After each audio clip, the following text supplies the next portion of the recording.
So we've just put the liquids in and mixed with the yeast, thrown the flour on top.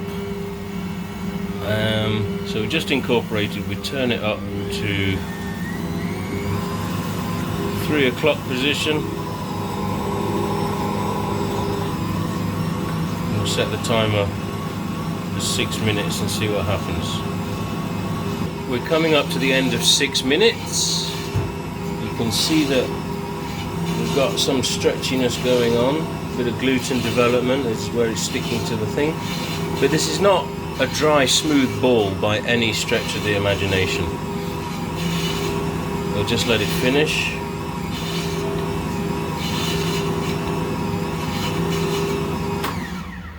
There we go. You see the surface is not smooth.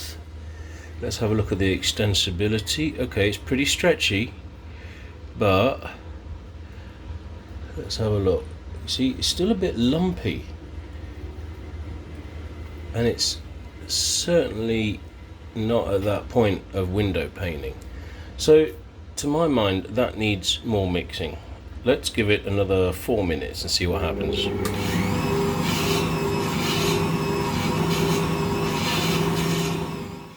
So we're coming up to the end of our second mix, which is 4 minutes for a total of 10 minutes. Now, there is some difference here. By and large, it's a single ball, and I don't know if you noticed at the end there, but generally it's not sticking to the bottom of the bowl anymore. So it's certainly not hyper-extensible, and it's definitely not at a point of window painting. It is very, in fact, this is very tight, like the gluten's developed and then it's fighting me, but it's still not what I would call a nice smooth ball. Now I know that if I mix this by hand, after about 6 minutes it would come together and stop being shaggy, and I know that around 9 or 10 minutes I'd have a very nice smooth ball that I could get great tension in the skin and put it back in the bowl to proof.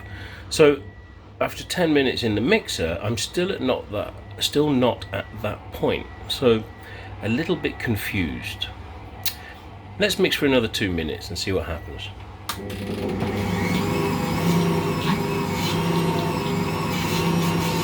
We'll come back.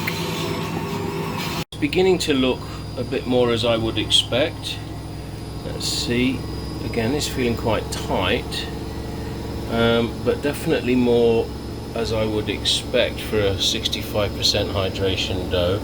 We're getting to window paintability a bit better, and if you can see without shadows on that, still a bit lumpy, but we are getting those smoother sections.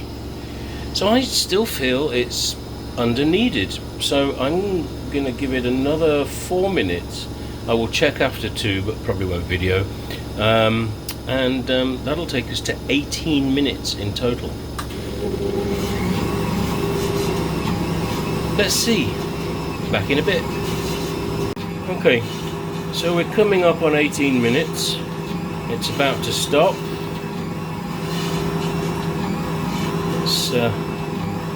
Let's see how we get on.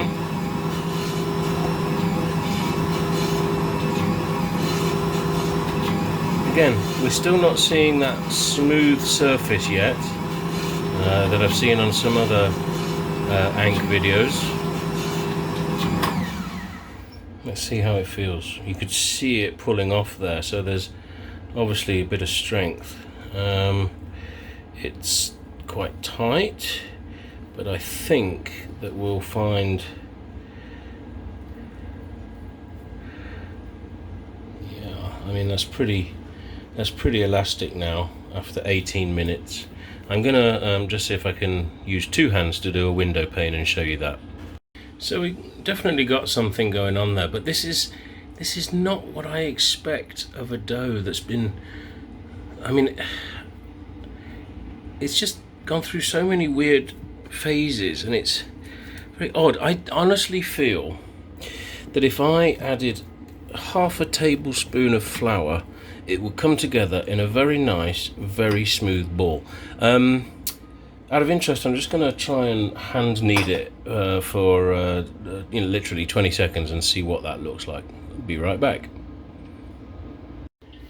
Okay, so I did literally 10 seconds of hand kneading, and honestly, it did come together into this nice, sexy, supple, marshmallowy dough. So I'm kind of happy with this. I think what I need to do is repeat the experiment, but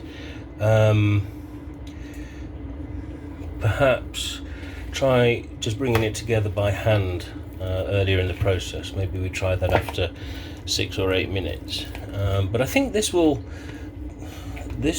produce my regular white bread loaves. But that was 18 minutes. It shouldn't take that long.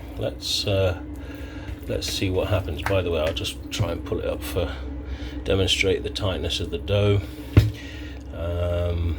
But it is a little bit lumpy, which if I was hand kneading, I would think that was under kneaded. And I'm not sure I really want to go longer than 18 minutes and over process it, because when I do pull it out, it is kind of nice, smooth dough. Oh well, let's try again and see what happens. But for 65%, I'd expect that to be incredibly smooth and rubbery now, so a bit stickier than I would have imagined.